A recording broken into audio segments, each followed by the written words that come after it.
তার চোখ ছাড়া এই পুরো জায়গাটা জাস্ট গর্ত হয়ে আছে, পুরো জায়গাটা গর্ত হয়ে আছে, মানে চোখ ছাড়া আর কিছু একটা চোখ তাও মনে হয় আছে, আর পুরো জায়গাটা জাস্ট একটা ভয়ঙ্কর গর্ত হয়ে আছে। প্রত্যেকটা পেশেন্টের কাছে আমরা গিয়েছি, উপদেষ্টা মহোদয় ছিলেন, সাজিদ ভাই ছিলেন, আমরা অন্যরা ছিলাম। যেটা আপনারা একটু আগে শুনেছেন যে আসন্না ফাউন্ডেশন চ্যারিটেবল অর্গানাইজেশন, আমরা আমাদের নিজস্ব যে তহবিল আছে সেই তহবিল থেকে কোনো প্রকার পাবলিক ডোনেশন নেওয়া ছাড়া আমাদের নিজেদের অন্য সমস্ত প্রজেক্টগুলোকে এই মুহূর্তে স্টপ করে দিয়ে এই প্রজেক্টে আমরা সর্বোচ্চ প্রায়োরিটি দিয়ে কাজ করছি। কারণ হসপিটালগুলোতে যে দৃশ্য, এই দৃশ্যগুলো যদি কেউ নিজের চোখে না দেখে সে আসলে কোনোভাবে অনুমান করতে পারবে না যে ভয়াবহতা কোন পর্যায়ে পৌঁছেছে।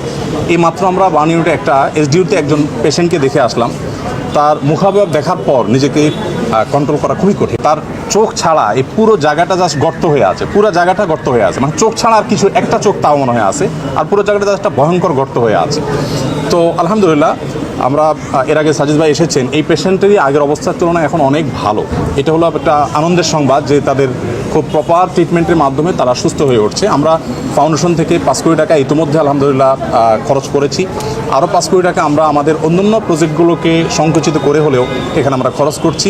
এবং শুধু আমরা নয়, আমার মনে হয় যে সারা দেশের মানুষ তাদের সাথে আছে। আমি বিভিন্ন জায়গায় গিয়েছি, সাধারণ মানুষ তাদের জন্য বিচলিত, সবাই দোয়া করছে। আমরা আশা করব যে তারা খুব দ্রুততার সাথে সুস্থ হয়ে উঠবেন এবং ইনশাআল্লাহ তারা স্বাভাবিক জীবনে ফিরে আসবেন এবং শেষ পর্যন্ত তাদের পাশে সারা দেশের সর্বস্তরের মানুষ, বিশেষ করে আলেম সমাজ, মসজিদ, মাদ্রাসা থেকে তারা অনবরত তাদের জন্য দোয়া করে চলছে।